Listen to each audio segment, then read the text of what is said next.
Well, welcome in to those of you who have finished watching Championship Football Sunday, and to those of you who are hopeful that Katrina has a sister, because I too am rooting for a hurricane to hit Louisiana in 2 weeks. Thank you. Let's go.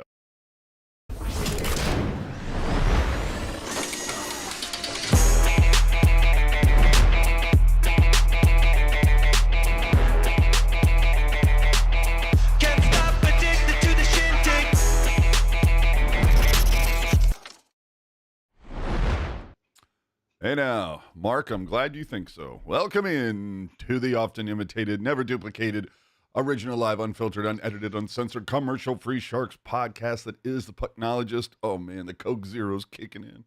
Oh, we're here to wrap up your week of Sharks hockey, part of Teal Town, USA. Do that like and subscribe thing. Leave your takes in the comments section if you're not with us live in the super chat.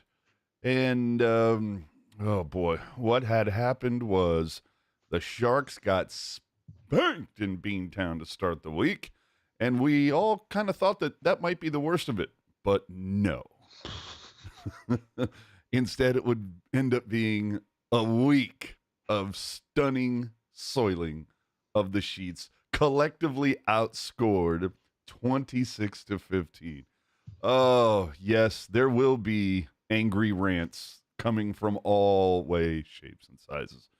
All right, Ian, let's start this in Boston. I mean, Will Smith had a game.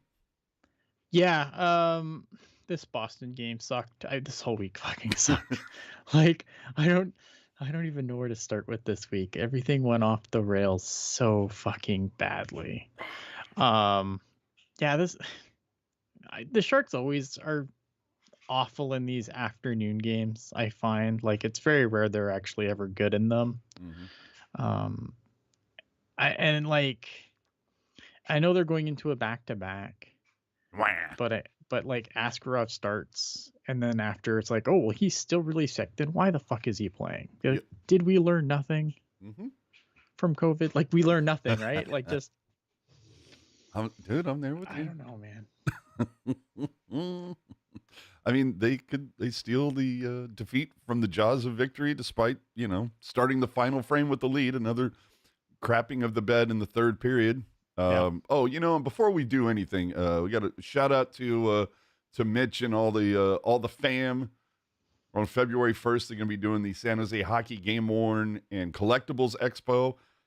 I might even have I don't know if I'm going to have to get a table for this or not. But anyway, it's at Calder Sports Bar at Tech CU, and then following, the Barracuda are going to play. So check it out. Doors at 9 o'clock, admission free, all ages welcome. So if you want to see some cool jerseys, maybe pick up one or some Sharks collectibles. There you go. Next week. Sick. Anyway, and now back to our regularly scheduled programming. So Will Smith homecoming, grabs a goal and an assist, and you're like, okay, huge for him. The Sharks fight back to tie the game twice, took a lead in the second, and then gave up 4 straight goals in the third, 2 to former Shark property, Coyle, and then 2 empty netters. I don't know how many times the Sharks are going to drop a lead in the third this season. Should be fun to find out. And following it, Warsaw called the team immature. And I'm kind of going, aren't you the youngest coach in the league? Like, I think we're all immature here. Yeah, it makes you wonder, right? Like if, again, game being in the afternoon, guy like Will Smith kind of being home. Like I don't know. Like did they go and enjoy Boston too much the night before without, you know what I mean? without realizing, oh shit, we have to play a game at like whatever time it was in the afternoon. They're too busy at Cheers the night before. Tarantula. Sharks Week summed up in 3 words: entertaining dumpster fire. Not wrong. Minus, were they entertaining this week though? I mean, it was I kind was of not like entertained. I was a little entertained because I was kind of like, let's see just how bad this can get. It got to the point where it's like, couldn't this game be worse than the one before? That I remember being at a game at the Tank. I wish I could remember who the Sharks were playing. I want to say it was Carolina. I've been there for two different times I've been there where it was a chant of "We want 10." And I remember there was one game where the Sharks, they had like 8 goals. I think it was like 8-2 or something. And people, were 3 minutes into the third period, and people just start "We want 10, we want 10." And they did get to 10. I want to say that was against Carolina, but I've also been to a Sharks game where they were down like 9-1, and people were going, "We want 10," because it was just like, nah, screw it. Let's see how bad it can get. And that's kind of, it was kind of like, let's see if a dog walks along and comes up to pee on this car fire. You know what I mean? Man, it's, but, it in fact did. But let's finish off the Boston game because, hey, it wouldn't be a week of Sharks hockey with that NBCSN doing something wrong. So this time it was, hey, it's Breakfast with the Sharks, trying to do this whole take of a morning show. And it's like, okay, cute idea, but if you're going to do that, maybe get the score right. Detroit, that was a 6-3 win, not a 6-1 win. But, why should that matter, right? Yeah. Facts don't matter. All right. Dude, the home and home versus Nashville. This was something to behold. And if anything, this encapsulated why we need more, back-to-back games with the same opponent. We need a week of series. If you know you're going to face Nashville 3 times in a season, let's do it all in 1 week. I think that would be outstanding. But this one, it's, Celebrini scores a minute into the game. Yeah, feeling good. Yeah, and you're just like, all right, okay, so it was a wake-up call in Boston the day before. All right, here we go. But I got to tell you, the first thing that popped into my head was, will they piss away another lead? And yes. Yeah, the answer was, in fact, they would. they got an ensuing power play after Celebrini's goal. They didn't get a single shot on goal. And then Cunnin scored, no one knew, for a minute, which I thought was great. Yes. Yeah, they got a goal. But Granlund scores 14 seconds later. You're up 3-0 like that. And I'm still going, I wonder if they'll be able to hold this lead. And what happened? Dude, it was 5-1 over halfway through the game. Yeah. I mean, it was funny because I had to do After Dark after this game. And like Puck, I had to come see the show because I had no words. I had no words after this game. Because like, how does this even happen? Like, I was so dumbfounded by the end result of this game. I had no words. And it's hard. Like, I know people are like, oh, Ian doesn't get angry enough anymore. And I'm going to try and get angry this show. It's hard though, right? Because like expectations. Yeah. How can you, like, I don't have expectations for this team. I was one of the lower people on this team coming into this season. I said they'd be lucky to put together 20 wins. So far, looking pretty fucking good. Dude, that's the whole, this whole Shark season is that meme of, I'm not mad, I'm just disappointed. Yeah, like it's hard to get like really angry when like the expectations are on the floor. Although, when you score 5 goals, you should win. Exactly. And like that's the thing. If you put up 5 goals, you should win a hockey game. Well, and Sharky Boy with a question that I did plan to get to later, but fuck it, let's just do it now. Saying, what is the goal differential compared to last year after last night? High-key surprise, third was scoreless last night. So here's your answer. Through 52 games last year, the goal differential was 93. Right now, through 52 games, it's -58. Now, before you sit there and go, well, that's quite a leap of head. Yes, it is. But let's also take into account that 17 of those 93 goals came in 2 games against Vancouver and Pittsburgh last season. We remember those, right? The 10-1 loss followed by the 10-2 loss. So, the 17 from that. So I would say, they're like better by 20, 25-ish or whatever. But still, they're only 1 point better in the standings.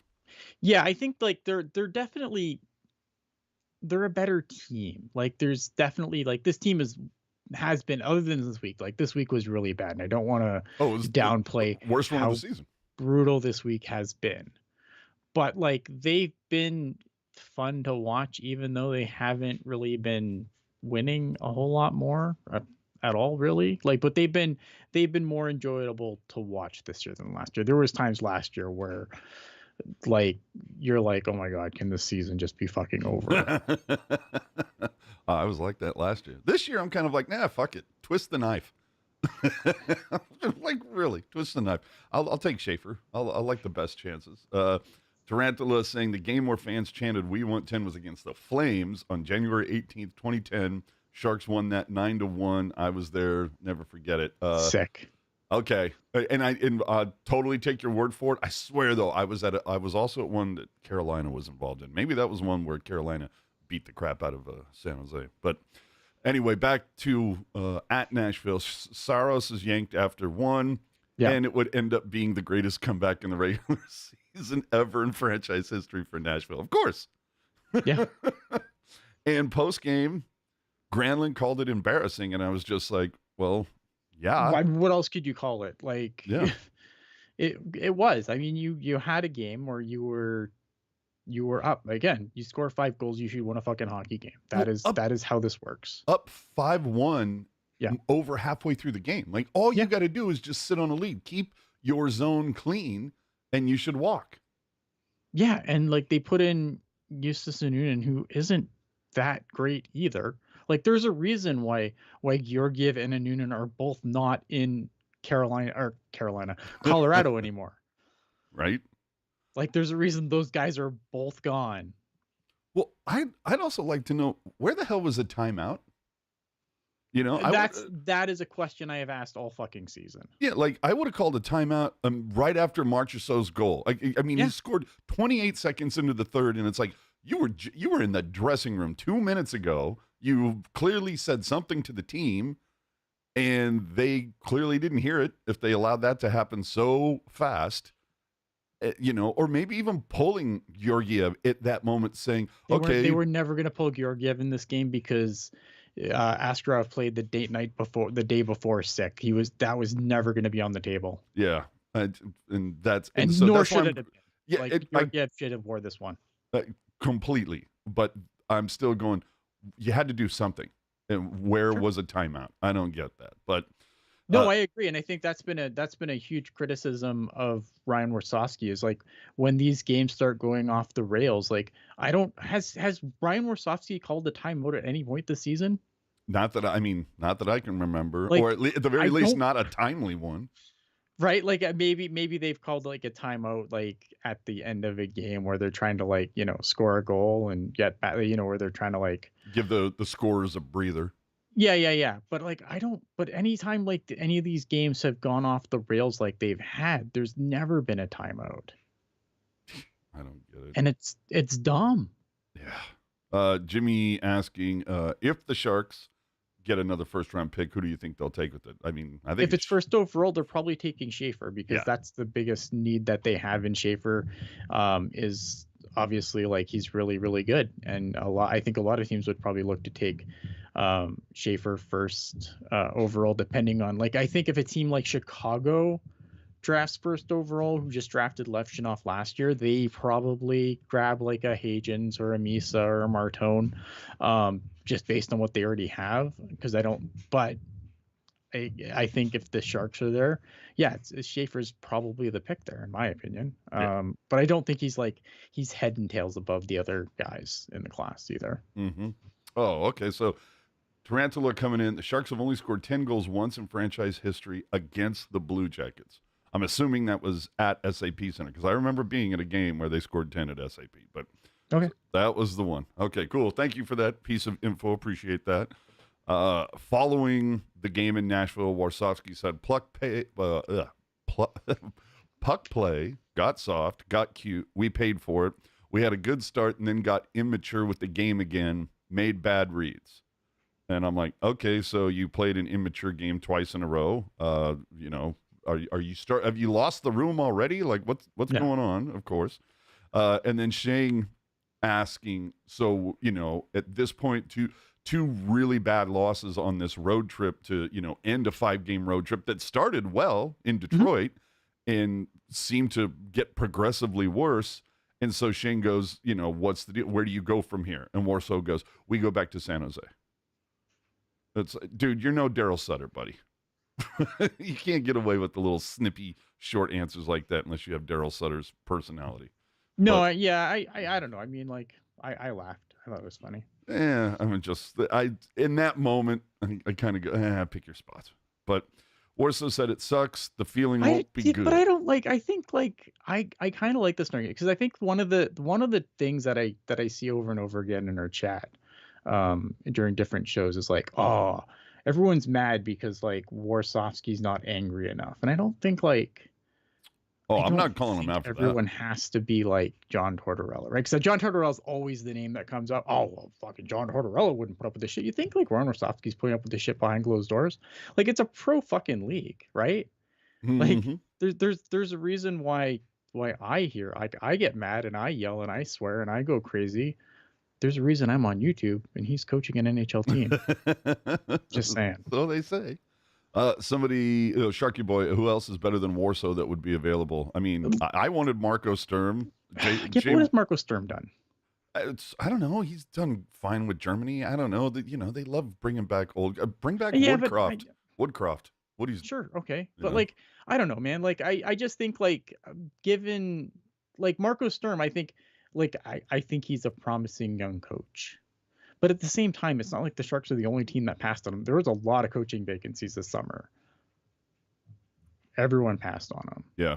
I'm still not sure how Woodcroft didn't have that gig, but whatever. I don't know. I'm interested to see how much more rope, and I'm not putting all this on Warsawski, but it's like, God damn, this third period problem, not being able to hold a lead. I'm tired of hearing we got to learn how to win crap. But 100%. Like, and I think like there's like, I don't want to get too like defending Warsawski here because there's definitely things where I think there's some warning signs.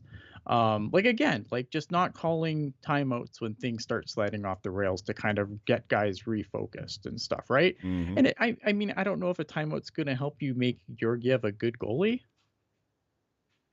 Probably not, but you might get the team playing a little bit better. But like the Sharks, like how many, like here's the problem though. So let's say that the Sharks brass or Hasso Plattner goes into Mike Greer's office after the year and says, I don't want Warsawski here anymore. Okay, so that's 2 coaches now that Mike Greer has hired and fired. Mm-hmm. How many more coaches are you giving Mike Greer before we start looking at Mike Greer? And at that point, like, and let's say, oh, yeah, man, that's not good. Like, he's not bringing in the guys. So obviously then we start looking at Mike Greer. Okay, we start looking at Mike Greer. And then what do? You fire Mike Greer and you bring someone else in? Well, my question was, you fired Quinn, but then you hired his assistant? Well, I think because again, I think Ryan Warsawski. I think Ryan Warsawski is a smart guy. I think that he's. I mean, I don't think anyone's coaching this team to anywhere. I think he's a smart guy. I think that like yes, there's certain things like I don't agree with always, and I know people are gonna roll their eyes in the chat and everything. But the problem is like I don't think anyone's like you could fucking bring Scotty Bowman out of fucking retirement and he's not fucking coaching this team to anything. But Scotty Bowman would know when to call a timeout. Sure. Yes. Okay. Granted. Yes, he would. I will give you that. But like, you know what I mean? Like I don't like this team isn't good. Yeah. No, I So feel let's you. stop pretending like a different coach would make a different result. It wouldn't. But and my other point about this first game against Nashville, you had a 5-1 lead halfway through. This comeback didn't happen from the Leafs or the Caps or the Jets or some other top tier team. This happened. That was the 29th team in the league. Nashville's not fucking good. Yeah. So to have that happen and then what got me is Ruzi going, the Sharks are the 10th team since 1979-80 to record 8 regulation losses after leading in the third period. The only team with more than 8 was the 1980 Red Wings, who had 9. And I'm like, And like, okay, the Sharks have 30 games to break this record. I'd bet on it. and I do want to go to a point in the chat here, and I'm going to go back to my point that I was making about Mike Greer. The thing is, like, and Ryan Warsofsky is also won at every level he's coached at, which I think matters. Obviously, like, does it always turn into NHL success? No, but sometimes it does. And the other thing, though, and going back to my point that I was trying to make is, like, so if you start looking at Mike Greer, and then we decide, oh well, Mike Greer's hired 2 coaches and we fired him, so maybe he's not good enough. And then you bring another guy in, and what's the other guy going to do? He's going to restart the rebuild because it's not his guys. Yeah. And how many times do you want to do that? And then in 10 years, you're the Buffalo fucking Sabres. Kevin asking a question here. Didn't the Sharks blow their timeout on a goaltender interference review? That's not a thing anymore. They changed that. So when they changed the rule, now you can challenge as many plays as you want, and it doesn't cost you a timeout anymore. It just costs you a 2-minute penalty if you're wrong. That rule's been changed for a while. So finally, again, I think I would bet on the Sharks breaking that record just based on imperial, the historical data. And then, of course, NBC here with even more great production. And then you're going to see Cody Ceci activating, staying on his toes with Fabian Zetterlund, staying above and supporting. And then they get that puck with Will Smith, and then a beautiful, beautiful pass to Mikael Granlund for a goal. I don't understand how this shit keeps happening. You can hear the guy in the truck, calling, okay, right there. Yep, perfect. And it's just, come on. I just don't understand how this keeps happening. Aren't you glad the people that own Comcast are like, you should pay more for this? Oh, dude, I'm telling you. Let's go to the next Nashville game. Okay, so we saw the Sharks make a couple moves, and my question was, why are they going with Duehr over Graf? Like, I liked Graf's game, but whatever. No, here's the problem, right? So let's talk about so we go into the next game, right? So let's talk about the next game. So I think that kind of leads us to a good spot. So obviously they come out, and the worst part about this next game, the one where they get it home, is after that embarrassing play, like after that embarrassing game, you come home and you just pick up where you left off. Dude, it was 3-0 within the first 7 minutes. Yeah, I went to bed, dude. I'm like, normally I watch at least the first period, and then I watch the rest of the next day. I'm like, fuck this. I'm going to bed. Like, this is fucking dumb. And I am not doing this to myself tonight. Like, I was like, no, I'm out. Because the Predators had scored 9 straight goals in between Sharks goals over those 2 games. Yeah, like how do you get embarrassed that badly and then fucking come home? And you're like, we can top it. And not play even like, and to come out that fucking flat. Dude. Like, that blows my mind. And I think if you want to talk about where I like, again, I don't think we need to fire Ryan Warsofsky because I don't think that will make things better. Like, I just think that this team is bad, and it's bad. It's a bad fucking team. Yeah.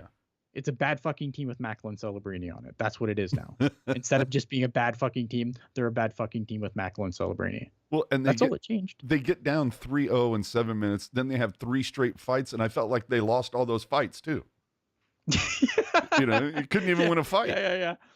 It's, oh my God. Yeah, I know, and it's funny, right? Because you knew everyone, like, they're gonna talk about, oh wow, that's how you get the guys back in the game. Like, one fight's fine. Like, the second fight, I'm like, what are we doing? And like then there's a third fight, but you know what happened, right? They're like, well, if we just fought, like, they got how many goals? 1 fight, 1 goal for a fight. I mean, if they had 2 more guys to fight somebody, they might have scored 2 more goals. Hey, maybe. And that brings us to fucking Scott Sabrin getting called up and fucking yeah. And not a great game for Askey. Dude, 10 the goal, buddy. That's your gig. These Marty Turco moments are driving me crazy. He had it, so Askey has a bad night. I guess a positive from this, you can go, well, hey, Thrun finally scored this season. Good for him. And Zetterlund scored like a minute later. That gave the fans false hope.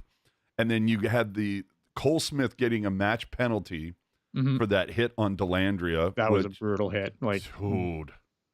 Absolutely the right call. Yeah, I'm interested to see how long Ty's out for.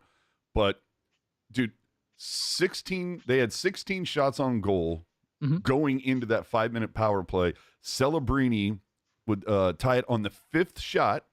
So it's 5-5, and the Sharks have, fought back. They still had 3 minutes and 52 seconds left on that power play, and they got 1 shot. Yeah. And then it took the Sharks half of the 3rd period to get their 2nd shot on goal of that period. Like, it's almost like when, it's almost like the Nashville Predators reset themselves and, went back to like they made adjustments.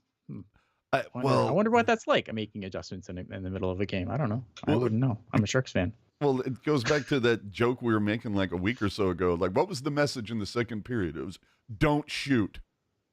That was the message. And we followed it to a T. Yeah. That was like a few good men. That was our order, and I followed it. God damn it. Yeah. So but I knew this game was gonna break them. So like when we're talking, like, am I shocked afterwards? Like, oh, we're bringing up Scott fucking Sabourin, and I like what Colin White has done on the Barracuda when he's been healthy. But like again, it's like it's last year all over again, right? Like this is the one thing I praised the Sharks for over and over and over again is like when things got stupid, they've been giving kids a chance to shine. But no, that fucking ship has sailed now because they're like, no, enough is enough. Colin Graff goes back down, which is fine. I think Colin Graff had a good run, but like not to replace with Scott fucking Sabourin. What are we fucking doing? We need some sandpaper. Yeah, we need more. We gotta get more fight. Because again, right? If they would have fought, maybe if they would have like had like 6 fights off the face-off in that Nashville game, maybe they win it. Like, it's just dumb, stupid shit. And I don't think, and I hate this so much, right? Because like the first fucking thing anyone says when you criticize anything this team does, oh, Matthew fucking Schaefer. Like what in this fucking team lately has given you any fucking inclination that this team is just primed to go on a fucking run and they need to bring up Scott fucking Sabourin to slow them down? Dude. Like, what the fuck? Sabourin's just gonna go, dude. He's just gonna go chase down and beat the shit out of Erik Karlsson tomorrow just to get the crowd into it. Like, and I'm not like, I don't want to be mean to Scott fucking Sabourin, like, but you know what I mean? Like, what are we doing? Like, and don't tell me, oh, well, it's for Matthew Schaefer. Like, they're fucking well on their way to getting Matthew Schaefer, keeping things exactly the way they are. Like, don't, like, it just drives me crazy. I hate, like, how they're just like, no, we can't criticize because it's the tank, Ian. Like, have you watched this fucking season? What are we fucking doing? Dude, the Sharks are now 0-12-1. Like, if you want to call up a guy who's going to bring some jam to your lineup, call fucking Ethan Cardwell up. Yeah, he scored earlier today, didn't he? Yeah. So there you go. At least he can put the puck in the net. Yeah, like he can put the puck in the net at the 8, but I still think he can give you a lot of the same things that Scott Sabourin's going to give you. Okay, like Ethan Cardwell's not going to go and like beat up Matt Rempe. But yeah, good luck. You know what I mean? But like, who doesn't want to see Wilson versus Rempe at this point? Is that what we're fucking doing now? Is we're just gonna punch everybody out for the rest of the season? Like, this is so fucking dumb. It's so dumb. And like, I don't know. Like, don't fucking respond to me with, oh, we got a fucking tank for Schaefer. Have you watched the games? Does this team look like it's fucking gonna go on a run suddenly? No.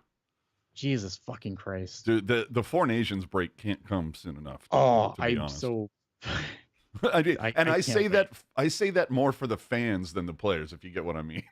Like, we could use a break. Good for everyone. Yeah. And okay, let's have a look at the post-game show. Solid production, more solid production from the guys at NBC. Watch this. This is great. Being physical with that, I feel like that's when I'm most effective, when I'm playing fast and playing physical. Right. Yeah, I thought we battled. Cut away from us there. We competed. Did some things to get back in the hockey game and showed some fight and character. So obviously, unfortunately, we come up with a loss. Did you feel, I don't know what goes into that. There's Ryan Moore. Are you kidding me with that? They kick off from the interview with Dewar, go immediately to Warsofsky. He starts answering a question that none of us heard what the question was. And then halfway through the next question, boom, they just cut back to the studio. Like, why even show it? Like, what was the point? All it did was make you look worse. It's like that's where my rant is going to be for like the rest of this season. Like, what in the hell I can't wait until this deal with NBCS is over and the Sharks can do their own thing.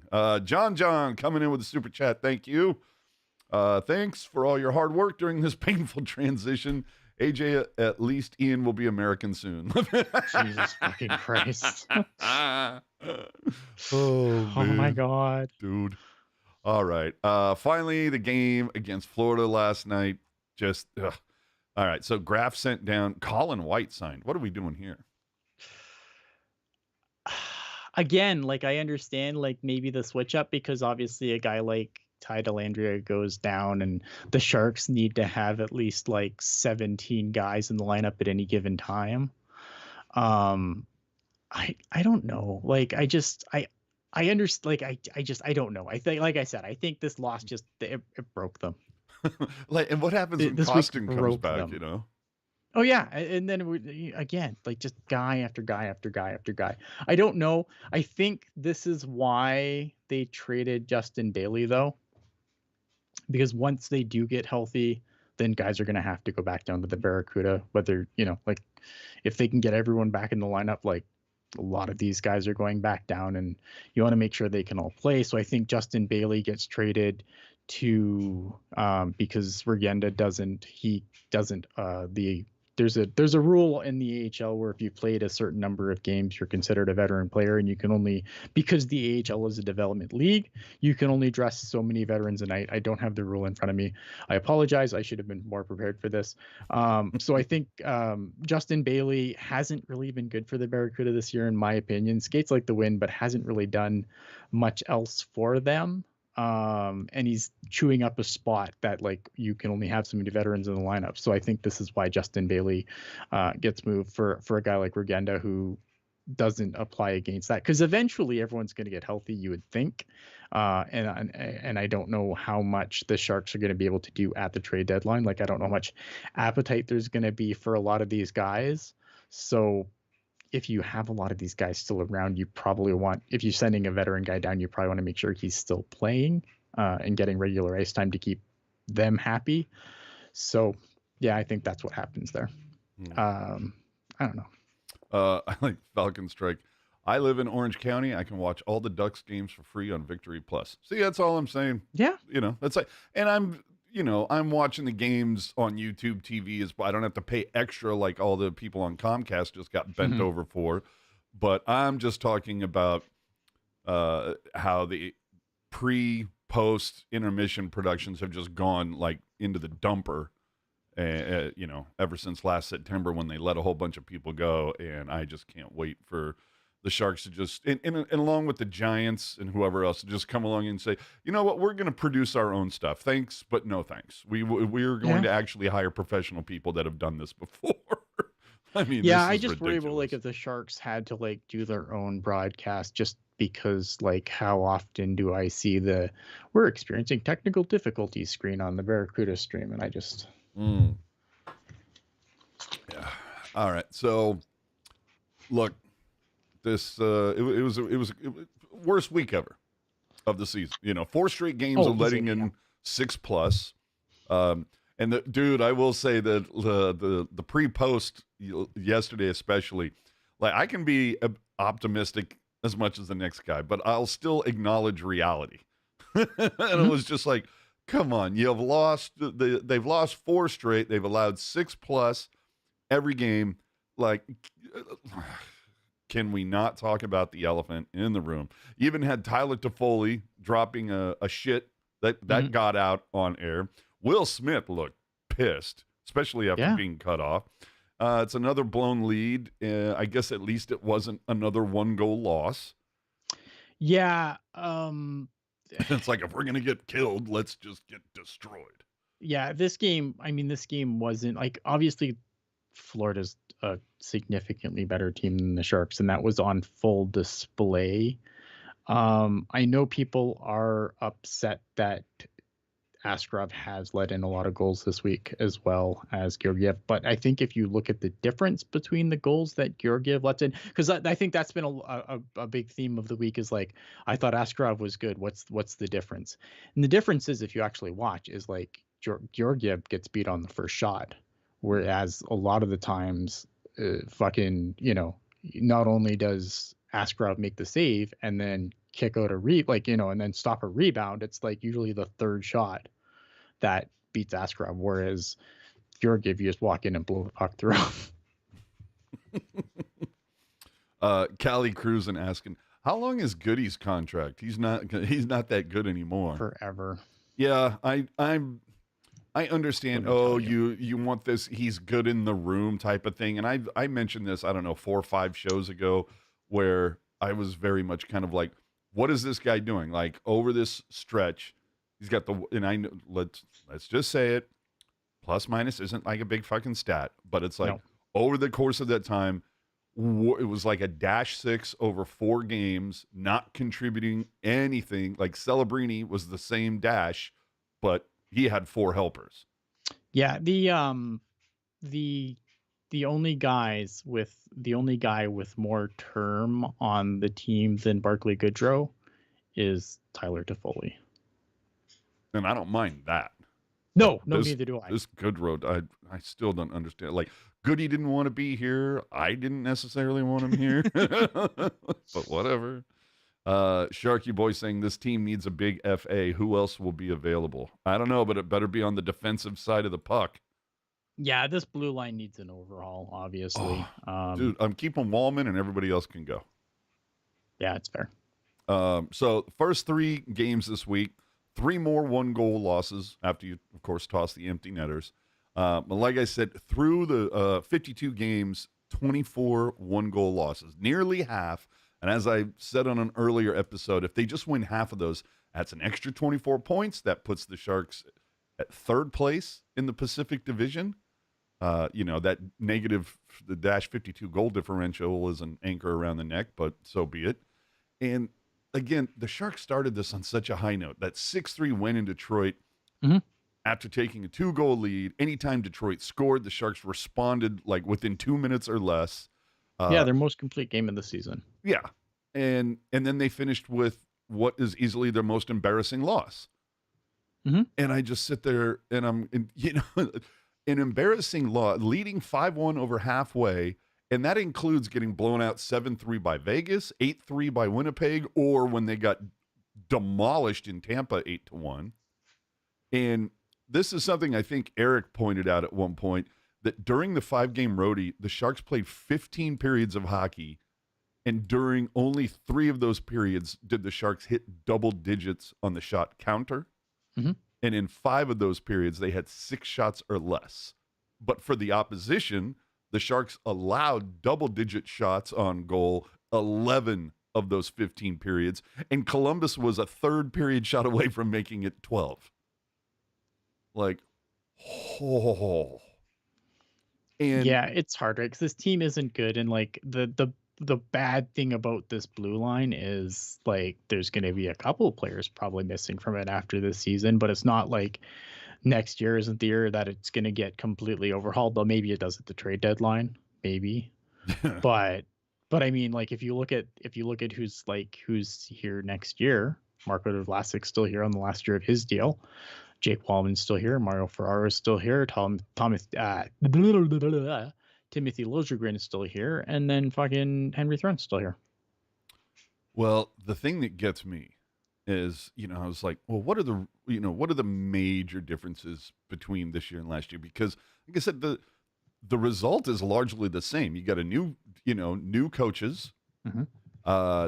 Last year you had what? Hoffman, Hurdle, Duclair, Zadina, LeBanc, Barabanov. They're all gone. This year you have Celebrini, Toffoli, Wenberg, Smith, Goodrow, Delandria. All that changed, and after 52 games, you're 1 point better than last season. Yeah, because this blue line is ass, and you traded Mackenzie Blackwood. And that was the whole thing is running the numbers, 1 point better. The shots allowed per game this season, you're averaging 32.5. Goals against per game this season is 3.5. And last year it was shots allowed. It was 35 instead of 32.5. And last year goals against was 3.8 versus 3.5. So the numbers are so close in all of this. And it's like, what does that all tell you? It tells you that Askarov and a much better Blackwood were the key differences this season. Yeah. And since trading Blackwood, the Sharks have gone 4-17-1. In 2 of those wins, Georgiev had a combined .872, shitty number, and the Sharks scored a combined 10 goals.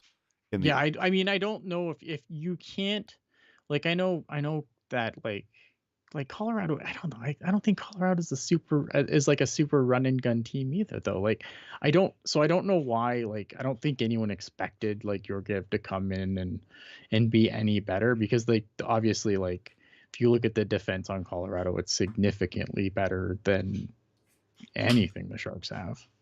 Oh, of course. But it just blows me away that Georgiev posted an .872. The Sharks had to score 10 goals in both of those games in order to win. Askarov, in his 2 wins during that same stretch, posted a .947, and the Sharks only scored a combined 5 goals. And both the teams that Askarov faced, it was Tampa and New Jersey, teams that are in the playoffs. And then the teams that Gio faced were Detroit and St. Louis, teams that aren't in the playoffs. Yeah. Oh my. Yeah, like I mean, I'm gonna be so happy after this season when I do not have to watch fucking Georgiev probably ever in the NHL, probably ever again. Well, the Sharks allowed 26 goals this week. Yeah, it's just and and look, and don't get me wrong. Like, again, Askarov let in a ton of goals this week too, but I think again, I think context matters there. Well, look, obviously the Sharks' biggest problem is the defense, and everybody knows I'm not a fan of the crystal ball and prognosticating and trying to predict shit. But for the giggles, for the clicks, let's just say, all right, next in 2026, right? So Vlasic is gone. Burns' retention is gone. So there's $10 million right there. And do we agree that like Wallman's the only one worth keeping out of the current crop? Yes. Okay. So what could the Sharks D look like on opening night 2026? So I'm saying like 26, 27? Yeah. So a combo of like Wallman, Dickinson, Mukamadulin. Hopefully. And then 3 new FAs that Greer finds. And I don't know, maybe at that point, Cagnoni and Thompson are still your call-ups. If maybe the Sharks get Schaefer with a little luck. It's just, if half this defense isn't gone by next season, at least, I'm going to be like, what are we doing here, guys? Right. Yeah, you can't win with this. You cannot win with this group. Oh, it's just, it's very tough. So we already covered the moves that Greer made. It's when's the deadline? Like March 5th or something? 7th, I think. Let me find out. Well, either way, the Sharks have what then? Roughly 6 weeks before we hit the deadline? 7th. Okay. So yeah, roughly 6 weeks before we see the deadline. So that that's going to be the thing that pisses. There's not by any chance any type of a freeze during the Four Nations tournament, is there? Is there a roster freeze? I don't believe so. Okay.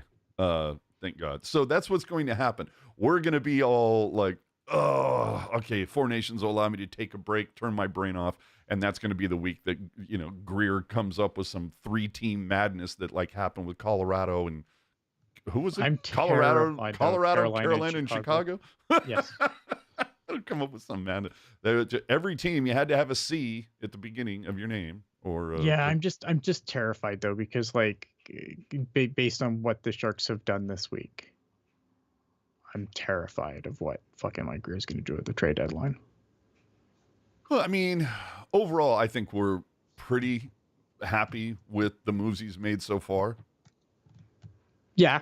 So, Yeah, I I don't. know. I just get worried though, like when you see guys like Scott Sabourin getting called up. All Like, what are right. we doing? Okay, let's have some fun. Stock up, stock down. Applaud, fraud, furtive, whatever. I mean, it's pretty easy for me. Stock up this week. You got Granlund, Smith, and Zetterlund. All of them were a point per game or better this week. Mm-hmm. Is there anybody else that you No, would? it's Will Smith. It's Will Smith for me. That's your guy this week? Yeah, absolutely. I can agree with that. For me, I mean, like I said, Granny 6 points in 4 games this week. So, dude, just getting it done. I mean, when are we going to see the extension? Like, to me, it's kind of like the closer it gets to the deadline with no extension. Yeah. You know what I mean?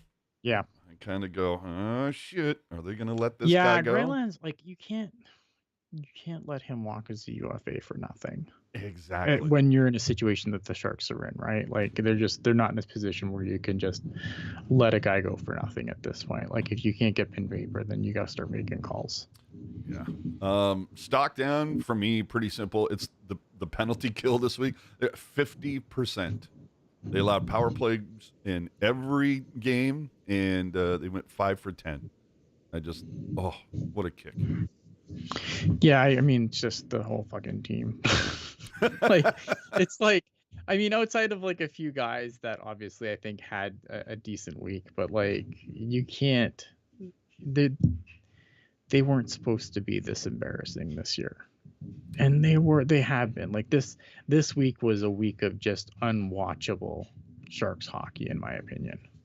Yeah, there were. And we're not supposed to be like I when people were getting mad at me because I thought 20 was a generous win thing this year, but they weren't like this year. Like they haven't been good, but they've been watchable for the most part.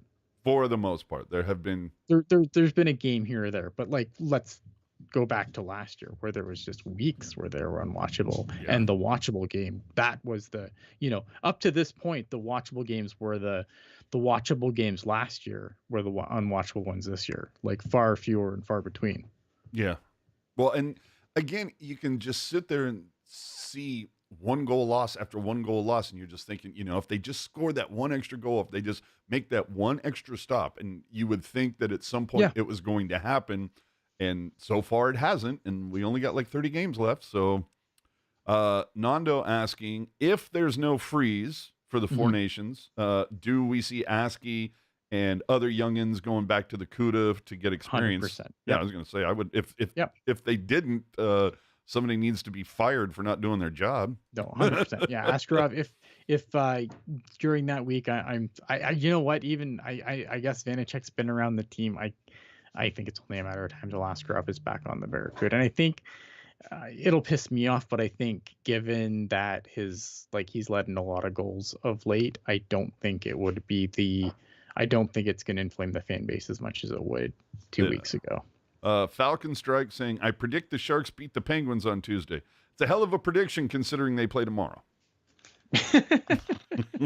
I mean, I hope so. Penguins are weird. Penguins are in a super weird spot.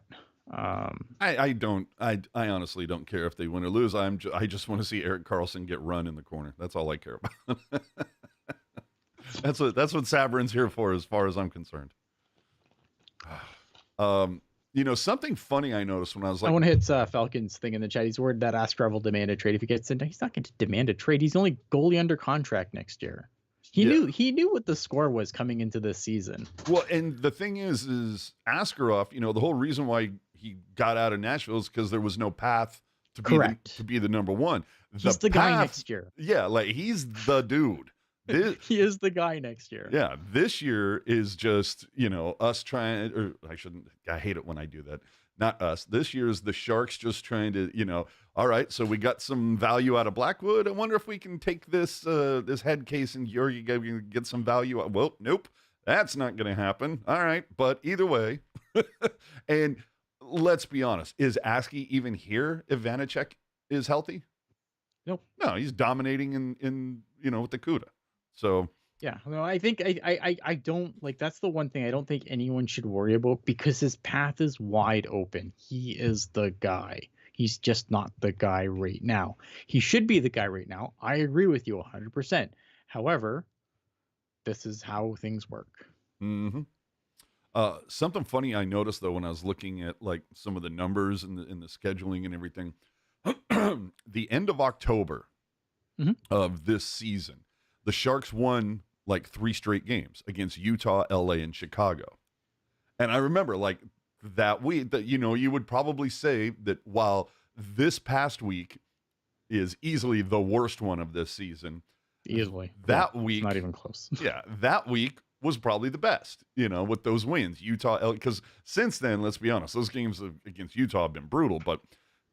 And I just thought it was funny because it reminded me of a stretch, and I know Eric will remember this, that at the end of January 2015, Doug Wilson would not shut up about consecutive wins against LA, Anaheim, and Chicago. Mhm. He was talking about that was going to be we're turning the corner, a playoff push. And then what happened? They had an epic collapse in February. The Sharks fell out. They went 3-8-2 right out of the playoffs. First time in Doug Wilson's tenure that the Sharks missed the playoffs. Now we know what happened the next season, but I just thought it was kind of, you know, odd where it's like, oh, that 3-game run, it was really good. And then, you know, things can go right off. Yeah. So let's move on to some stuff around the NHL. Dude, someone needs to explain this to me. So Connor McDavid cross-checks a guy in the face, caught a 3-game suspension, which to me, that sounds right. Mhm. Yeah, 100%. But the Oilers release a statement about it. You know, it's like the Oilers organization is disappointed, and we share in our fans' frustrations over this 3-game suspension of our captain, Connor McDavid. We support him through this process, and the organization and our fans look forward to having him back in the lineup. Like, who does, like, it was almost kind of like, you know, Connor McDavid is going through a separation. We respect your privacy at this time. Who puts out a statement because you did something stupid and caught a 3-game suspension? If it was Corey Perry, they would have had a suspended or a statement that said, we're offended that DOPS did their job that well. Yeah. I think it's a situation where, like, because of what led up to, like, I'm not trying to excuse what Connor McDavid did because he 100% deserved a suspension, but like, I mean, who was it? Was it Connor Garland? I don't know. Whoever it was, like, I mean, they mugged him for like going into the zone. Like, there was like 3 penalties that you could have called just on like the play before Connor McDavid got fed up and said, "No, fuck you, eat my stick." Again, I'm not saying you should make people eat your hockey stick. It's not how you should play hockey. Just paraphrasing. Yeah. So I think it's like the Oilers are kind of like pissed off because of the point it got to before there. So they want to say something, but they don't want to get fined. Like, I don't know, man. It's like, I just say something and like eat the fine. But like, they're like, no, you have to say something, but don't get us fined. Intern, you know, social media intern guy. And Sharks Radar, that's how I feel about it. So if I was the league, I would fine the Oilers for that comment. That as soon as there's nothing there to find them for. Though. I get that there's nothing there, but it's very much like, how is that not a franchise trying to show up the league? There's, you know, if it's Henrique or Hyman, they're not putting out a statement. No, 100%. You know, and who was it not that long ago? A few years ago, wasn't it the Rangers put out a statement backing somebody, you know, that we can't believe the NHL did this, something, blah, blah, blah. Help me out, chat. I think it was the Rangers, not the Capitals. But it was somebody, I want to say it was the Rangers, that they put out a statement that it was clear, like, we can't believe this is happening and our fans are upset and blah, blah, blah. And it's just like, I don't know. When I saw that statement, I'm like, again, it's only because it's McDavid. 100%. Yeah. So it's like, yeah, F you. No, I mean he 100% like that was the right like the penalty. I think that the length of it was perfect. I think it was the appropriate suspension for the play. Yeah, it was when Tom Race. Yeah, he's right. Bozo's right. It was when Tom Wilson ragdolled Panarin. Oh, there you go. So okay, so Tom. Okay, yeah, but so I was right. I was thinking. Rangers and Capital. I knew there was something in there. But yeah, just to see that.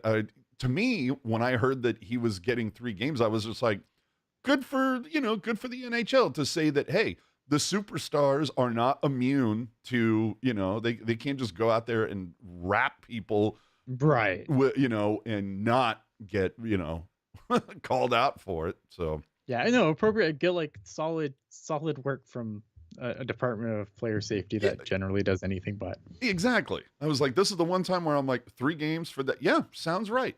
So another thing I saw this week, and I bring it up simply because the Sharks are playing them tomorrow, but I keep on reading about Pittsburgh about to have a fire sale, and I'm like, they were only 4 points out of a wild card. Yeah, but they're not good. Like, this is... But who's going to eat Carlson's salary this time?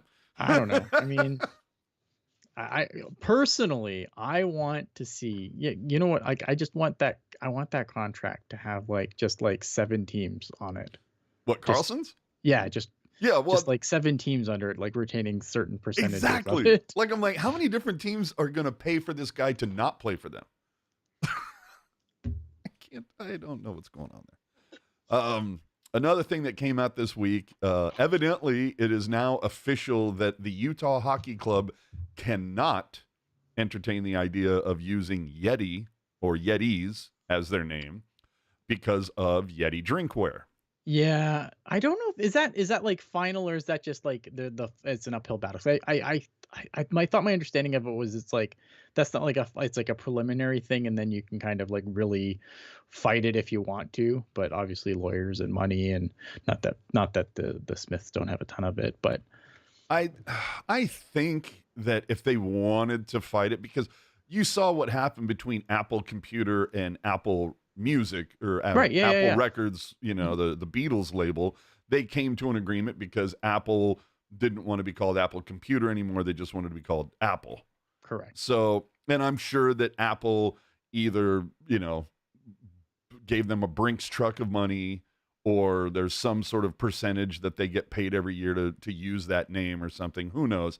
But fact of the matter is, I feel like if they wanted to, they could sit there and go, I don't understand how anybody would confuse a hockey team with a drink cooler. Yeah, I don't. But it is on people to vigorously defend their trademarks. 100%. Yeah, your trademark's useless if you don't vigorously defend them. So yeah. John asking, how many more years is EK65's deal? 5? I don't know. To me, it's too fucking long.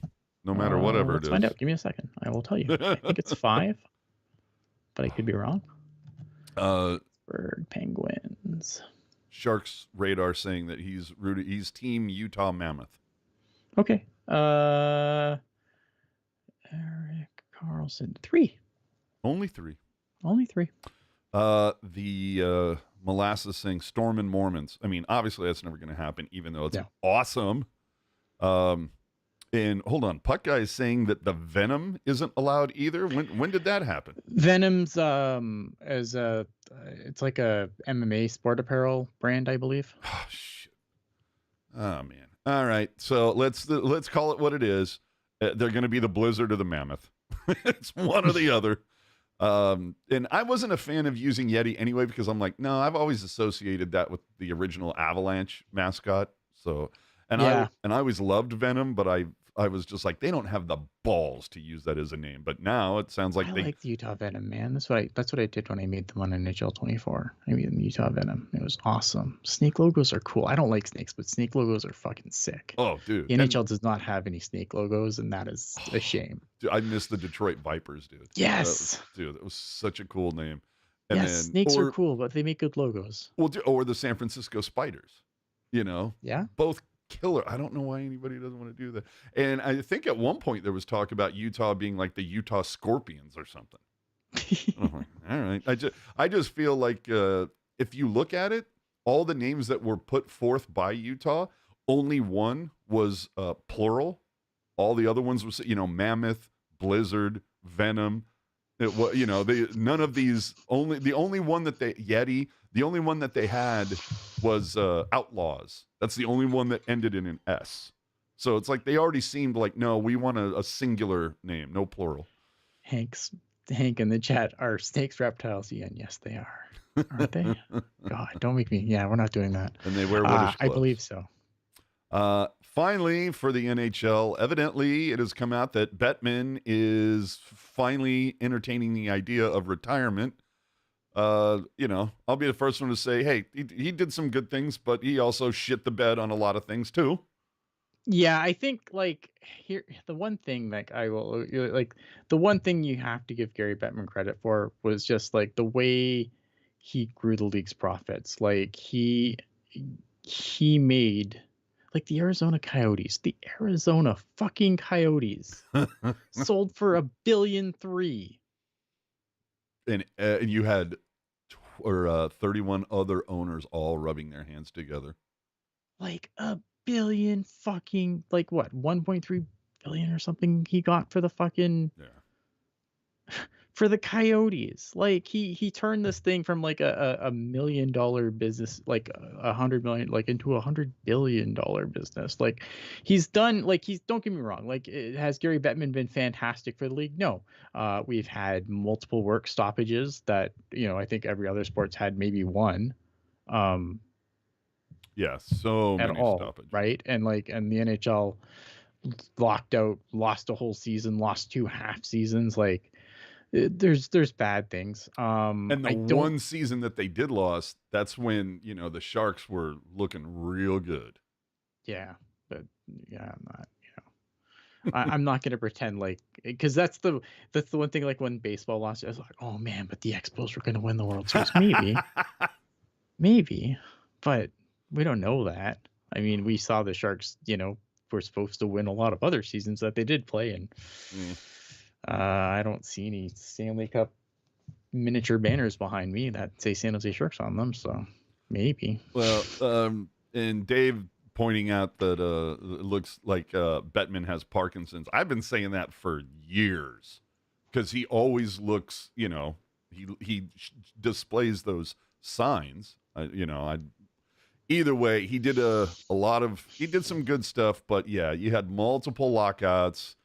I don't know how much he played a role in some of the decisions with the TV deals, but at one point we're like, what the fuck is the outdoor network? Yeah, well, I mean, okay, so but in the States, and that sucked, right? But no one wanted hockey, right? Mm-hmm. And I don't think that's.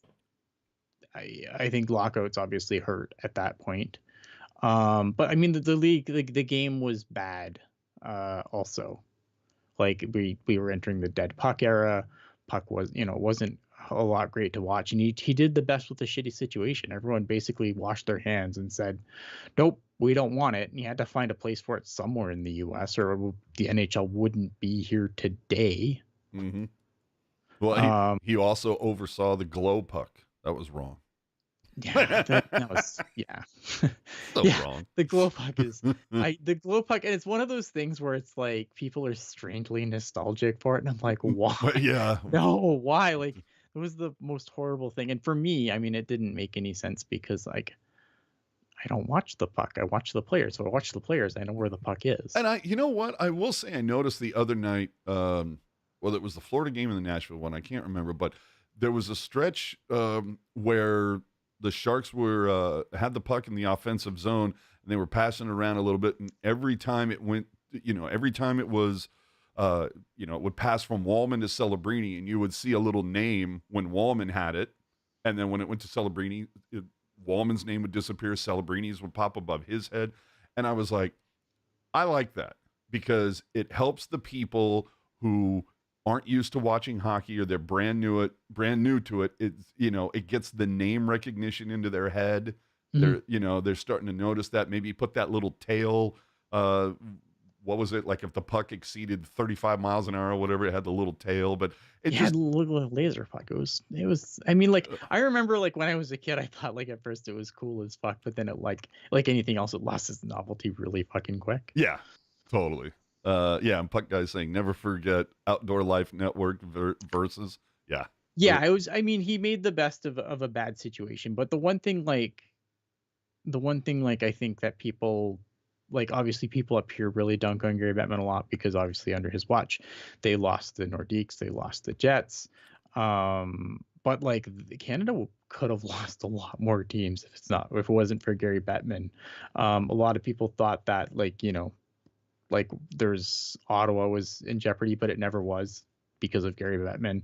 Like the one thing like I will give him credit for is I think there was a stretch there when the dollar was really bad that Canada could have lost a lot more teams than just the Nordiques and the Jets, and because and Gary Bettman kind of made sure that didn't happen, and he'll never get, like a lot of hockey fans up here will never give him credit for it, but it's true. But conversely, I would also say, like, as much as Bettman got out of the Arizona Coyotes, I would also say it's on Bettman that situation got so bad, that they're playing on a fucking college campus. Yeah, but it goes to the only reason Atlanta went back to Winnipeg was they had no building to play in. Period. That's why Atlanta is no longer there. Like the situation in Atlanta went bad so quickly that the NHL had no other choice. It wasn't they abandoned Atlanta. They had no fucking choice. The Atlanta Thrashers had nowhere to play. Like, unless you can tell me of maybe there's a university hockey Division I team in Georgia. Like, correct me then, but like I don't think that was even an option for them. You know what I mean? Like Atlanta had nowhere to go. Well, they couldn't stay. Rather, they had to go. That situation went south so quickly that they had no other choice. Because I know a lot of people are like, oh, why didn't you fight for Atlanta that hard? It's because the situation went so bad so fucking quickly. Here's the one thing when it comes to Bettman that I will lay into him for any single time is the ridiculously long deals that he will sign with some companies. And if they're going to pay you a bajillion, million, $1 trillion, then yeah, I'd take it too. I mean, yes and no, because you paint yourself into a corner. And so I'm just going to sit there and say, I liked hockey a lot more when there were, when it came to merchandise and all of that stuff, that teams were allowed to kind of run their own shops. There was a time, prior to 2007, that the Sharks would use Coho, right? Mm-hmm. And Nashville would use Nike for their jerseys. And then some other, would use somebody else. And people would sign their own deals. There were different eras. And then the NHL came along and said, no, everybody has to use Reebok. Yeah, I think the problem there though is that I think some markets get like overserved and then some markets don't have enough merch at all. Yeah, but at least that's more on the teams. But it's but if you're a fan, how good is that? If you're a fan of a team that has a shit, like at least with like one, if you have like a big deal, generally you're getting a decent amount of merch for all 32 teams. It's not just the big ones have all the cool stuff and then, oh, you're a Sharks fan, here's your hat and your t-shirt and you'll fucking like it. Yeah, but see, that's the problem that I've had is that you sign a deal with one company to do everything and it's a ridiculously long deal. That company has no motivation to do anything remotely cool. It's it's literally the bare minimum of design. They come up with one bland design and the only thing that changes is a logo and a color. Everything else is the same. Yeah, no, like that part I hate. The homogenization sucks. Yes. I'm not gonna disagree there. I just think though, like it's probably, but at least you have a decent amount of options, whether you're a Maple Leafs fan or or a Blue Jackets fan. Yeah. It's just, I remember, in the 90s, Logo Athletic, pro player, starter, all doing awesome stuff. Mhm. And then by the time we got to Adidas, it was just like, fuck, everything looks the same, and then signing a 10-year deal to produce jerseys. I won't mention the company. We all know who it is. and they've been fine so far, but still, that's just like 10 years. And that's just for the jerseys. It was a 16-year merchandise agreement. It's like, come on, where is the motivation to do anything cool? But I digress. Yeah, Anyway, Diamondback 006 saying he was all for expansion, but he didn't care if the new owner cared. Arizona and Atlanta never cared about hockey. They just wanted to make a fast buck. I mean, the thing is with Arizona, though, and this is another place where Gary Bettman deserves a lot of credit, is the Arizona Coyotes had like what, 4 owners, 5 owners? Like he always found another guy who would come in and he could always find an owner for a team. I think that's something that he's really good. Yeah, some owners are obviously going to be more invested than others. There's going to be bad owners in every league, but Gary Bettman, to his credit, generally, if a team is in trouble, he can generally find somebody to buy it, and I think that's important. it's been impressive, I'll tell you that. Let's move on to that other team in the Bay Area. Ooh, Barracuda.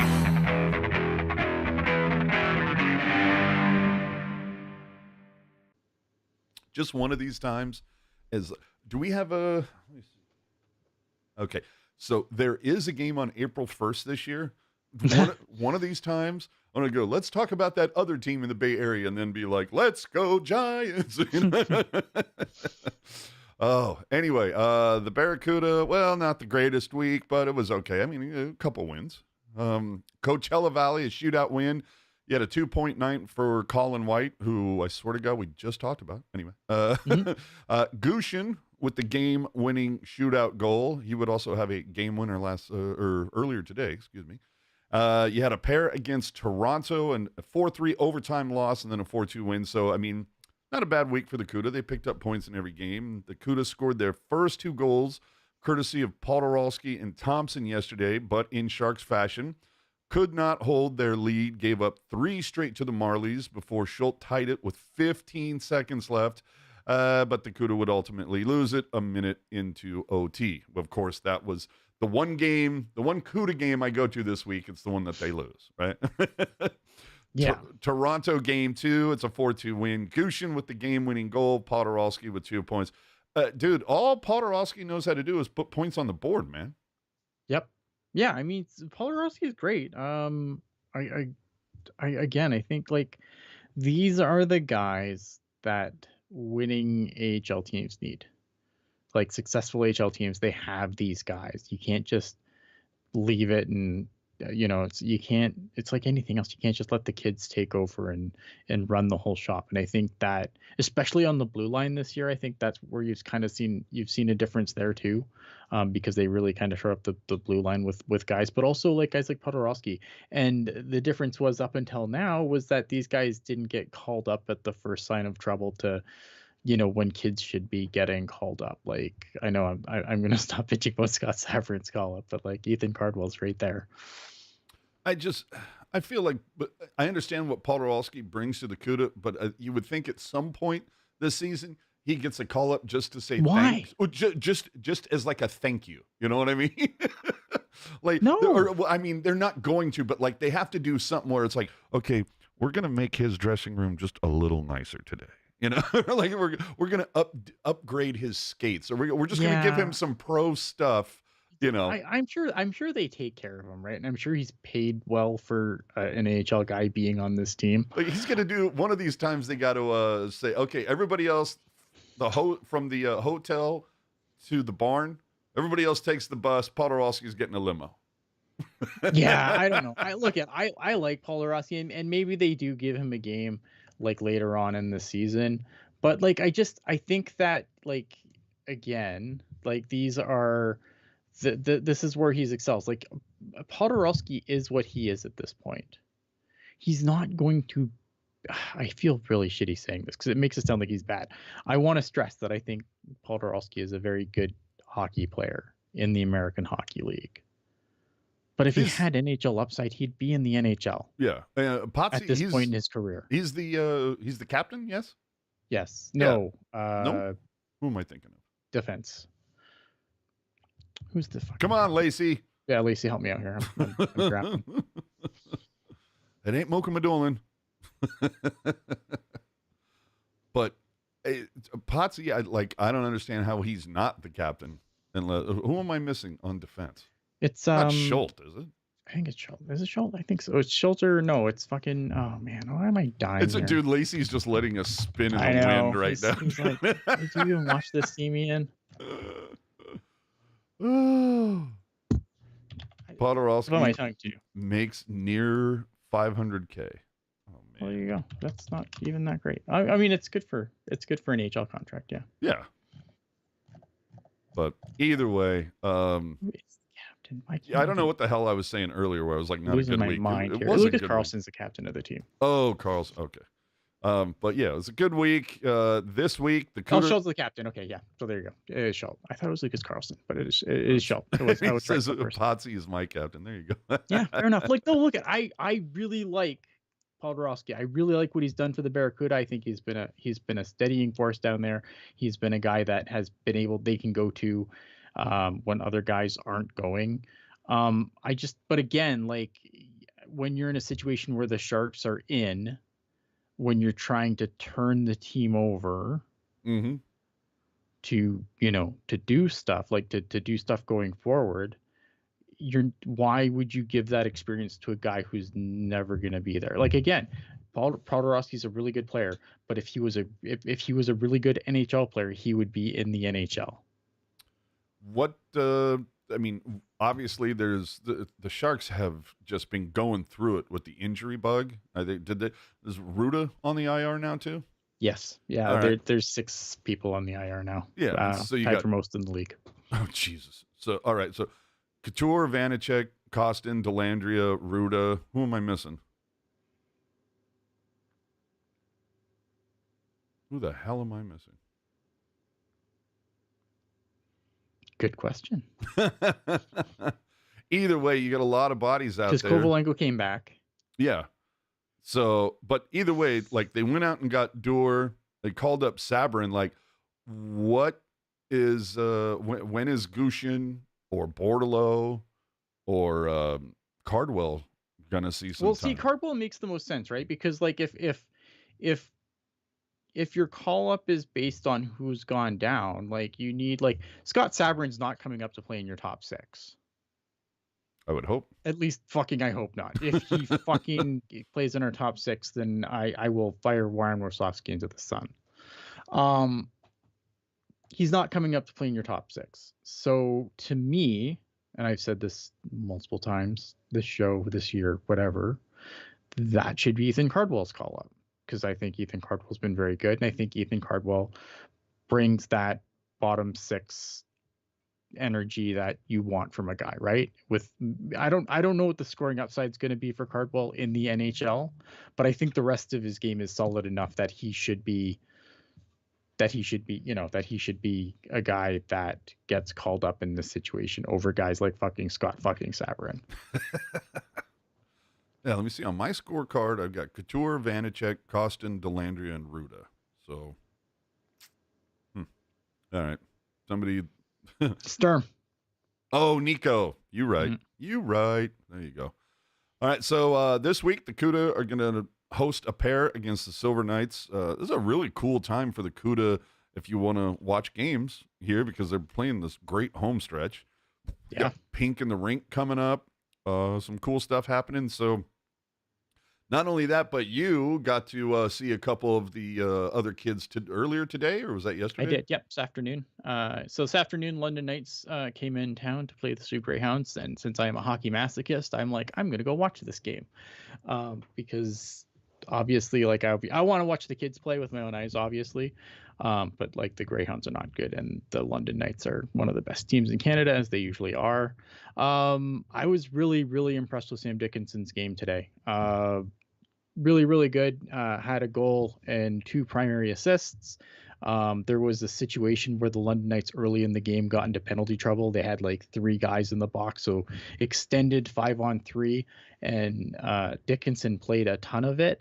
He broke up a lot of plays just with smart use of his stick, blocked a few shots. Just basically the Greyhounds couldn't get anything going on the 5-on-3, and they killed it off. And then the momentum from killing off those penalties, they went and scored a goal after, and it was a long day for the Greyhounds after that. Yeah, no, I mean, I really like him. I think he skates really well. He's really smart with his stick. I don't think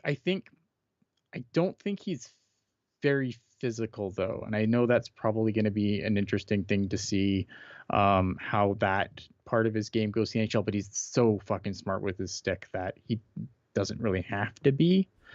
Kasper Halttunen is a guy that I like a lot. I do have questions about his skating at the NHL level, but he had a goal tonight as well, or today. He's a guy. I think if you watched him play like the early games on the Barracuda, you would have seen it. But I think if you're a guy who just sees a lot of highlights with this guy, you probably think of him as, this perimeter player who just dines out on power play goals. And that's true, but he's really physical. He was just pissing off Greyhounds like all day. Like he was just in guys' faces the entire game. Super, like his physical game really impressed me a lot. And we did see that a little bit on the Barracuda too earlier, as JD reminded me on Twitter. But I think if you just live on highlights of this guy, you don't really see that aspect of his game. So it'll be interesting to, I really like Sam Dickinson. I don't know what Kasper Halttunen's upside is, because I don't think he's a particularly great skater. And I do have questions whether the skating will work at the NHL. But a good game, I thought, by both of them. At the end of the final score, I think it was 7-3 for London. So yeah, I really like Sam Dickinson.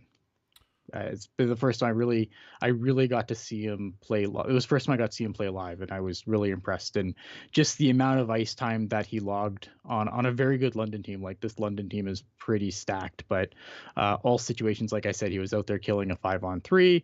He was out on the power play. He played, like, Jen was with me, and she was like, "Does this guy ever get off the ice?" And I'm like, "No, no, he does not." He's out there doing things, man. Yeah. Hank saying, should have Kasper have stayed in the AHL? I think he probably could have hung in the AHL, but I think when you have a lot of guys like the Barracuda still do, I think he would have, because of what he brings to the lineup, I think he would have had a hard time getting regular ice time in this forward group, especially with the way how things were, how the Sharks had mostly managed to stay healthy until now. So there wasn't a lot of injuries on the Sharks. There wasn't a lot of injuries on the Barracuda. And being a younger guy like Kasper Halttunen was going to be the guy that I don't think he would have been like riding the Worcester shuttle or anything. Worcester shuttle, the fucking Wichita shuttle. But I think that sending him back to London allows him to, again, be a guy who gets to play a ton of minutes in a ton of situations. I don't think he would have earned his way up to that point on the Barracuda over the course of the season.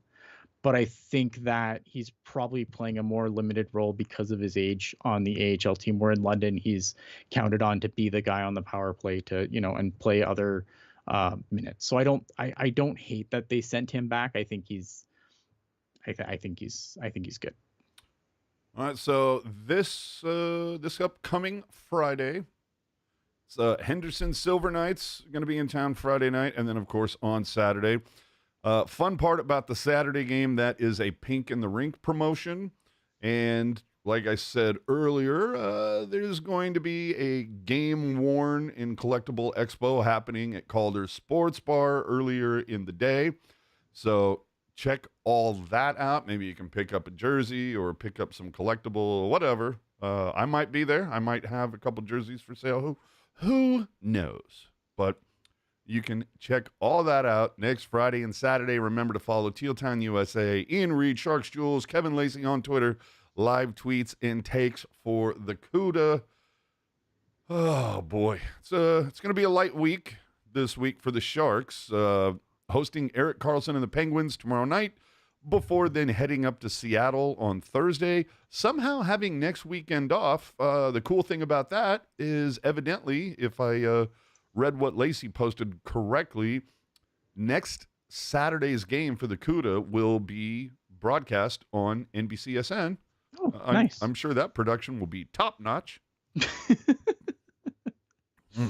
Anyway, so yeah, light week. How the hell do the Sharks have a weekend off? I never see that. Yeah. But next Sunday, of course, is the Sampling with the Sharks event. So that's happening next Sunday evening. I'm sure they will have this podcast on in the background. So there's that to look forward to. Fucking Ian guy. For the next 5 are going to be at SAP, I believe. No, that can't be right. Oh, shit. No, it is right. For the next 5. Before the Four Nations break, we're going to be at SAP. So catch some interesting Sharks hockey here before, whatever going to happen. Fuck, man. I hope, like, these next 30 better go by quick, dude. I need the season to be over.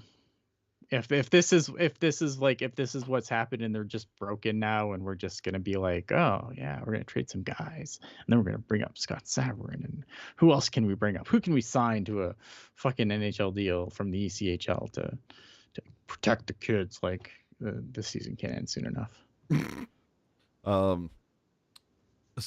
Okay, a guy and his dog saying Sharks should be ready to trade up to get Schaefer. Well, I'm just saying, if you have the number 1 pick, you don't have to trade up. Yeah, I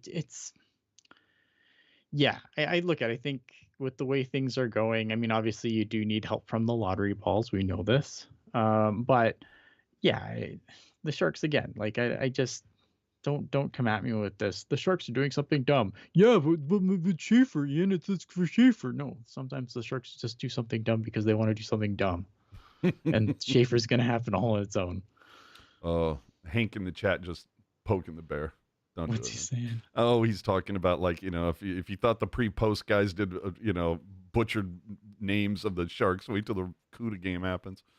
Georgiev Romanov. Sharks radar. Does it make me a bad person if I want Karlsson to miss the playoffs on that entire contract? No, because I'm right there with you. I'm driving that bus, dude.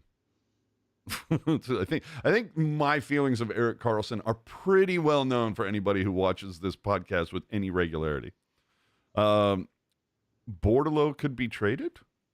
Yeah, I think as long as it's not Beasted, right? Because then Jules will lose her shit.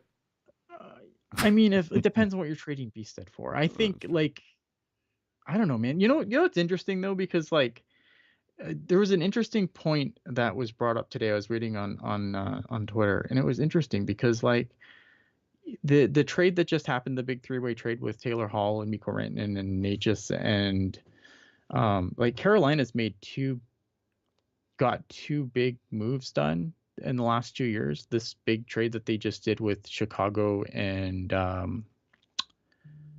Colorado, and then the year before when they got Jake Gensel. They haven't parted with any first-round picks to make that happen. Mm-hmm. I don't know. It's something to think about, right? Because it's like when people, it's just something interesting to think about when you think of, because like obviously sometimes it's like, oh, people talk about like a guy like Simon Nemec from like New Jersey, or Elias Pettersson from Vancouver, and it's like, oh well, the Sharks can't do that because they can't give up the first, but like, I don't know, Carolina seems to be able to do it. I'm sorry, I have a co-host that won't leave me alone. Oh, all right. So let's any final thoughts here in the chat before we get out of here? I see. Holy crap! There's a cat behind AJ. Stop being mad at Karlsson for Pavelski leaving. Be mad at Kane. Be mad at Doug Wilson. Yeah, I was going to say, I'm mad at Doug Wilson for allowing that to happen. Be mad really? at Doug Wilson. Doug Wilson was the one handing out the contracts. Like, yeah, I get that, and I agree that it was not it wasn't Erik Karlsson that took. I agree that it wasn't Erik Karlsson that took Pavelski's money. It was Evander Kane. But like at the end of the day, like someone has to give that contract out. So be mad at that guy. Oh, what else we got here? Do you mean the guy with a different suit every period? Yes. That's Aaron. He's fine. Aaron Fonseca. He's fine. It's I'm not. Look. Let's be honest. It's the minor leagues. You expect a minor league production. You know. So there you go. What is this? Sorry, Ian, having struggle listening to anything you say because the cat is cute. Fair. Let's see. Oh, Fair. shit. Here we go. This is going to start a fucking rant. EK thought he was hot shit and absolutely ruined the Sharks. Again, like this mismanagement ruined the Sharks. Being at the end of their window and not realizing they're at the end of their window ruined the Sharks. Yeah. Using and not moving on from Martin Jones until too late is what ruined the Sharks. Like there's a lot of falling in love with players. Yeah, falling in love with players. The fact that it, I can go back and find out when it was said, but Doug Wilson had an infamous quote that we're not as far as people say we are. And it's like, yeah, you're actually further. And that all came to be, but whatever. That's a long time ago. We're here to talk about what's going to happen the rest of the season. Like I said, 30 more games. It's, I don't know that it's going to get any easier, but look, we got that break for Four Nations, and isn't the mandated break is part of that, right? Just like they would do for like the Olympics. Yes. Yeah. It's a league-wide. I mean, it's their tournament, right? Yeah. But it's the league's tournament. They're the ones, the NHL is the one putting on this tournament. The NHL and the NHLPA. Yeah, so it's their tournament. They're gonna obviously stop the rest of everything else to make it work. How many Sharks are looking to be playing in that? Mikael Granlund. Is that the only one? I believe so. If someone else can tell me if I'm wrong, but it's got to be. I think it's Granlund. All right. So remember, like, subscribe, help keep us commercial free when you use that super chat option, as John did earlier in the show. Yes. Better yet, you can use Venmo, because that way, Google doesn't take that 30%. Find links to social media, podcast apps, and more included in the show notes. You can find everything else on tealtownusa.com. We're also on Blue Sky, having fun with that, sort of. I don't know. How much have you found that you're on Blue Sky more, or like same as Twitter? Like, what are we doing? So it depends on what I'm trying to read. Like if I'm just trying to read like random, look at Twitter sucks. I think Elon's a fucking chode. I love that there are bumper stickers on Teslas that say, bought this before we found out he was crazy. Yeah. Like I don't, if I could stop using Twitter tomorrow, I would, but I can't. And there's too many people on there that I do enjoy interacting with. And I just like, for me, it's Friedman. It's Pierre LeBrun. It's like those 5 accounts that I wanted. Kevin Weeks. Yeah, but you can there's bots that post that shit to Blue Sky. It's like you can get that, but there's people that watch this show that I regularly interact with on Twitter that aren't on Blue Sky, and I would miss those people if I just completely left Twitter and went there. I don't know, man. Like I think it's you have to do Twitter, like you have to make sure you do Twitter in a way that's healthy. I think if you just sit there and doom scroll, I think you're gonna have a miserable fucking time. I think that's with any app. Yeah. So like you don't get a lot of like the dumb shit. Like I like, because like on Blue Sky you can like make lists of followers. So like if I just want to watch hockey, then great. No, it's fucking Twitter. I don't care. It's always gonna be fucking Twitter. It'll be Twitter until I'm cold and dead. Oh yeah, nobody's calling it X. But like I don't know, man. Like I don't like it. I wish I could stop using it, but like I said, there's people on there that I regularly interact with that I would miss interacting with. That's it. Like, and I'm not gonna let my dislike for Elon ruin that. Finally, we didn't, at least I didn't talk about it. I don't know how much you guys got into the weeds, but before we get out of here, and I should have covered this earlier with the whole NHL segment, but what did you think about that huge three-way deal? I had heard something about like Vancouver was initially like, up in that biz, because all I can hear about lately is like how JT Miller just isn't himself in Vancouver. Something's got to give. Someone's leaving, whether it's him or Pettersson. Yeah, so there's a feud there between him and Pettersson, and I think it's really bad. It's bad obviously because I think Elias Pettersson's a guy that they just signed to a bunch of money, and it's I mean, obviously he's the young guy. JT Miller's a little bit older. I like JT Miller, but I don't think that situation is tenable anymore. Like, Vancouver should be a team that is way better than they're playing right now. Yep. I know they had to start the season with Thatcher Demko, and that did put a damper on things, but like now they should be rolling. They should be up there with the Golden Knights, in my opinion. Like, that's how good this team is. Oh, a lot of people had it was, it was going to be Vegas, Edmonton, and Vancouver. Those are going to be the three to rule the Pacific this season. Yeah. And so I think I think they were talking to Carolina about either Pettersson or JT Miller, because I think you have to trade one of them. Mm-hmm. But the thing that I get concerned with for Vancouver is if you're trading one of them, like I don't know. I'm not in the locker room, obviously, but generally when these things happen, it's not one guy on an island over here. Like, I am sure JT Miller has people around him on that team that are very pro JT Miller. Yeah, and I wonder what's going to Pettersson. happen to those guys. That's what I mean, right? Like, I wonder if it's I just wonder if that's going to be just like the start of it, where if they move JT Miller, because I think JT Miller's the guy that you have to trade in this situation. He's the older guy. He's again, Elias Pettersson is great, but he's also younger. Like, he's going to be the guy he should be the guy that's there longer.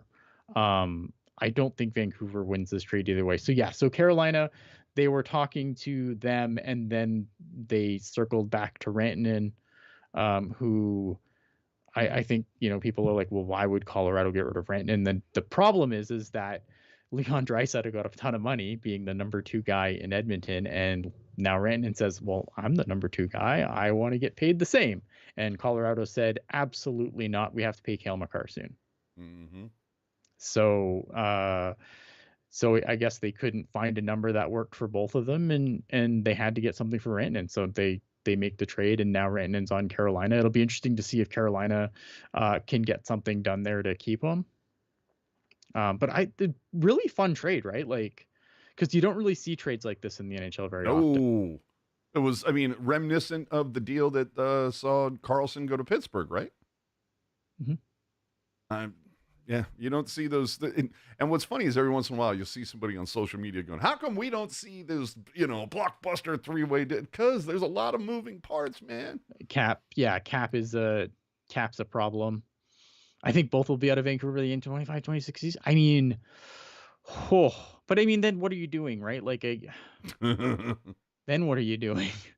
then like, if you do that, like, here's the problem for Vancouver though, right? Because you also have a guy like Quinn Hughes there, and you have Thatcher Demko, and these guys are all going to be there for a while. Like, maybe you do get rid of both of them, and then like no one's happy, I guess. But I don't know, man. That's risky, because again, then you also have to win. Well, these guys are in their window, and you don't, like, I think the worst thing that could happen to the Canucks is to basically be like, oh, got to rebuild this thing again. Oh, dude. Well, and what did Chicago get for facilitating this whole thing? 3rd round pick. And that's it. Are you serious? Yeah, like, I was surprised how little Chicago got. I think they I don't know who did they retain salary on. Was it Rantanen or fucking Taylor Hall? One or the other. But yeah, they retained some salary and sent Taylor Hall at the door, and they got a 3rd round pick for the Troubles, which is wild. Oh my god. Okay, now I'm really wondering, like, how much money was it? You know, like, if it's just a couple mil, I guess, okay, fine. Let me find out. Like, if you want to go and buy picks. The thing is, it's only till the end of the season, right? Because well then, okay. Yeah, because Rantanen's I think if it was on Rantanen, again, he's a UFA at the end of the year. That's why Felix Colorado says Chicago retained half of Rantanen's salary. There you go. Yeah, but it's till the end of the year. Yeah, because he's due a new contract, right? And that's the risk for Carolina, is that if they can't get him to put pen to paper, they did send a lot out the door. Yeah, oof. For a run. But I mean, Carolina's they're getting a little. I don't want to say like Carolina's a team that's like super long in the tooth, but I feel like they've been a team that's been competitive for a great deal of time now, and they don't have a whole lot to show for it. Yeah, I would agree with that. They're the ones that, God, they always get halfway through the playoffs and then something happens. Well, their goalies are made of glass, and that's like always been a problem with them. Is their goaltending's made of glass. All right, so that's going to do it for us. Again, it's a light week, only 2 games, and then, of course, only a couple Barracuda games this week. But again, you've got the Pink in the Rink promotion, and we're going to see what else happens over the course of this week. Look, whenever it's a light week, hockey-wise, typically that's when something, some bomb drops. So, I mean, what would be something insane that, like, the Sharks make some sort of wicked deal and all of a sudden, Mario Ferraro is playing for the Predators or something. I don't know. So with that, we're going to get out of here. We'll catch you tomorrow following Sharks in Pittsburgh with After Dark. Do we have any idea who's going to be walking that show tomorrow? I am not. Not me. All right. That's all I can tell you. That's okay then. So it's probably Puck Guy or Landy or somebody else is what we're saying. Yes. All right. What do we got here? Who's playing tomorrow? Pens, Jewels, and blank. So we'll figure it out. Okay, Jewels. All right. So Woodish Gloves will be in the house. Again, like and subscribe, do all that stuff, and Ian and I will catch you next Sunday night. And good night. Have a pleasant tomorrow.